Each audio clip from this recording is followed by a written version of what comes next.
عاشق استقلال میهن. من به استقلال میهن عاشقم، بر همایون فال میهن عاشقم. چون سمندر آمد از آتش برون، بر پر و بر بال میهن عاشقم. بر کمال پیر و برنا عاشقم، بر جمال یار رعنا عاشقم.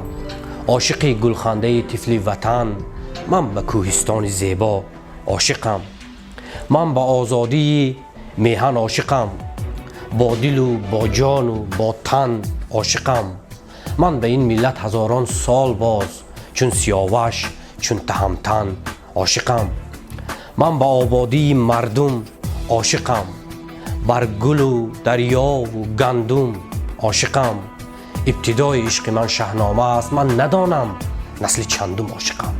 من به استقلال تاجیک عاشقم، بر همایون فال تاجیک عاشقم. چون سمندر آمد از آتش برون، بر پر و بر بال تاجیک عاشقم.